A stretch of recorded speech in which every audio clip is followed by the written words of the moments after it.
So, good morning, plus one class. How are you all? I hope that you all are fit and fine. I am also fit and fine, and I hope that you all are enjoying my videos at my YouTube channel also. No doubt you are watching my videos in group, but those who are unable to see these videos, they can enjoy these videos at my YouTube channel. Just simply write there Ankush Kataria, and you will see all these videos according to the chapter wise, their part, and etc.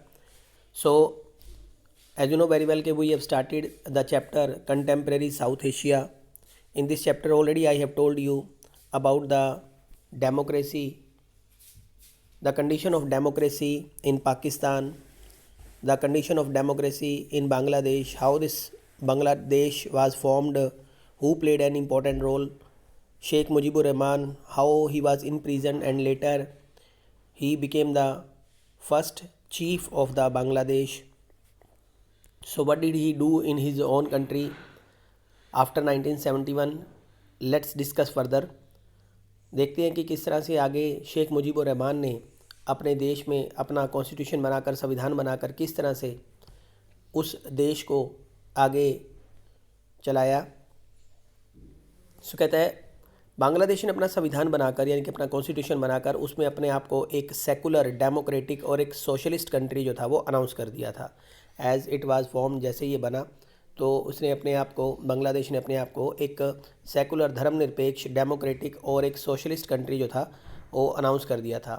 इन 1975 शेख मुजीबुर रहमान जो ने constitution में एक amendment करवाया, एक संशोधन करवाया, और constitution system की जगह पर उन्होंने एक प्रेसिडेंशियल सिस्टम को जो था वो रिकॉग्नाइजेशन दे दी. मतलब अब कंट्री जो था वो एक कॉन्स्टिट्यूशन सिस्टम ना रहकर एक प्रेसिडेंशियल फॉर्म ऑफ गवर्नमेंट में जो था वो कन्वर्ट हो गया था.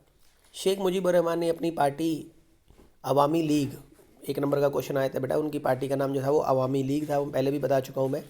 अवामी लीग को छोड़कर अन्य सभी पार्टियों को समाप्त कर दिया, यानी कि अपनी ही पार्टी, यानी कि you can say here he tries to become a dictator बनने की कोशिश की.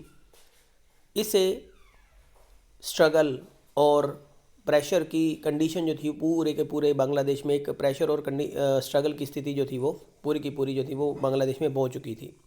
इन 1975 अगस्त 1975 में सेना ने उनके खिलाफ बगावत कर दी और इस नाटकीय तथा त्रास्त घटनाक्रम में शेख मुजीबुर रहमान सेना के हाथों मारे गए थे. यानी कि आप देख सकते हो कि किस तरह से शेख मुजीबुर रहमान जो था वो सेना के अगेंस्ट में जो थे वो उनसे मारे गए. उसके बाद नेक्स्ट जनरल जो बने, शासक जो जनरल जो थे वो ज़ियाउर रहमान ने अपने बांग्लादेश नेशनल पार्टी बनाई. यानी कि उन्होंने जो अगली पार्टी अपनी पार्टी बनाई उसका नाम था बांग्लादेश नेशनल पार्टी, और वो जनरल थे आर्मी के और वो वहाँ के हेड बन गए. इन 1979 वो भी चुनावों में विजयी रहे इलेक्शनों में, और ज़ियाउर रहमान की हत्या हो गई, इनकी भी हत्या कर दी गई थी. और ज़ियाउर रहमान की हत्या के बाद लेफ्टिनेंट जनरल HM इरशाद के नेतृत्व में बांग्लादेश ने एक और सैनिक शासन की बागडोर संभाली. या देखिए किस तरह से एक के बाद एक जो आर्मी के जनरल थे उन्होंने बांग्लादेश की शासन या बांग्लादेश के बागडोर को संभाला. बांग्लादेश की जनता जल्दी ही लोकतंत्र के समर्थन में उठ खड़ी हुई. यानी कि अब बांग्लादेश की जो जनता थी वो चाहती थी कि वो देश में एक डेमोक्रेटिक गवर्नमेंट जो थी वो एस्टेब्लिश करना चाहती थी. आंदोलन में छात्र आगे आगे चल रहे थे, यानी कि ये आंदोलन में जो थे वो स्टूडेंट कह सकते हैं कि बहुत ज़्यादा भाग ले रहे थे. बाध्य होकर जनरल इरशाद ने एक हद तक राजनीतिक गतिविधियों में छूट दी. इसके बाद के समय में जनरल इरशाद 5 सालों के लिए राष्ट्रपति निर्वाचित हुए, यानी कि अगले 5 साल जो थे वो देश के राष्ट्रपति बने. जनता के व्यापक विरोध के आगे झुकते हुए लेफ्टिनेंट जनरल इरशाद ने राष्ट्रपति का पद 1919 में छोड़ना पड़ा.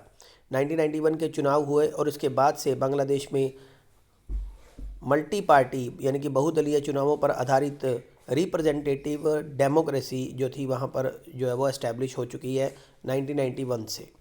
चलिए आगे चलते हैं. नेपाल में राजतंत्र और लोकतंत्र. जैसा कि आप जानते हैं कि Nepal was under A monarchy. Nepal जो था वो एक मोनार्की के अंडर में था, और फिर ये कैसे जो था वो डेमोक्रेसी के अंदर कन्वर्ट हुआ. देखिए, नेपाल अतीत में एक हिंदू राज्य था, यानी कि एक हिंदू स्टेट था, कंट्री था.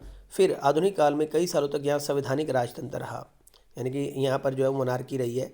संवैधानिक राजतंत्र के दौर में नेपाल की राजनीतिक पार्टियाँ और आम जनता ज़्यादा खुले और उत्तरदायी शासन की आवाज़ उठाते रहे, यानी कि वो चाहते थे कि वहाँ उन्हें भी जो एडमिनिस्ट्रेशन के अंदर, कंट्री के एडमिनिस्ट्रेशन के अंदर है, उन्हें भी कुछ ना कुछ जो है वो डिसेंट्रलाइजेशन, अगर हम कह सकते हैं कि उसके लिए जो था वो वहाँ की जनता जो थी टाइमली आवाज़ उठाती रही थी।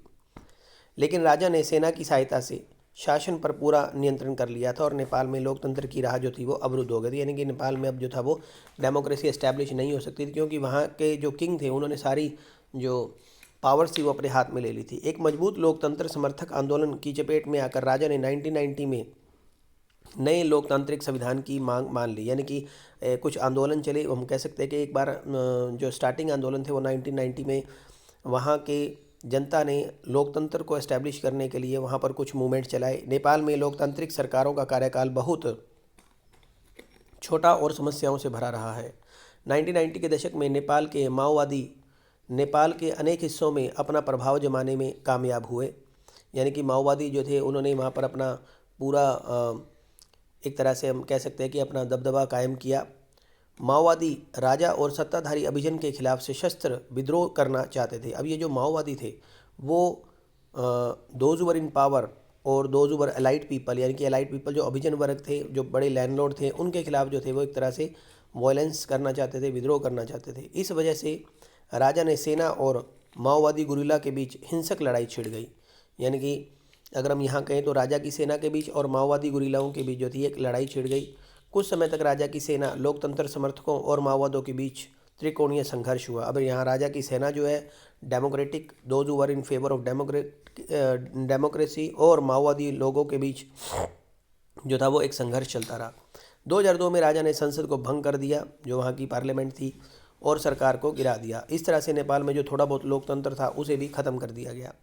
अप्रैल 2006 में यहाँ देशव्यापी लोकतंत्र समर्थक प्रदर्शन हुए। एक बार फिर 2006 में वहाँ पर एक कंट्री के अंदर जो थे वो सरकार के खिलाफ प्रदर्शन हुए। संघर्षरत लोकतांत्रिक समर्थक शक्तियों ने अपनी पहली बड़ी जीत हासिल की जब राजा ज्ञानेंद्र बाध्य होकर संसद को बहाल किया, यानी कि 2002 में इस संसद को जो था ख़त्म किया गया था और 2006 में इस बार इससे फिर से एक बार बहाल किया गया। तो इस तरह से आप देख सकते हैं कि लोकतंत्र के जो समर्थक थे उनकी इस तरह से जीत हुई।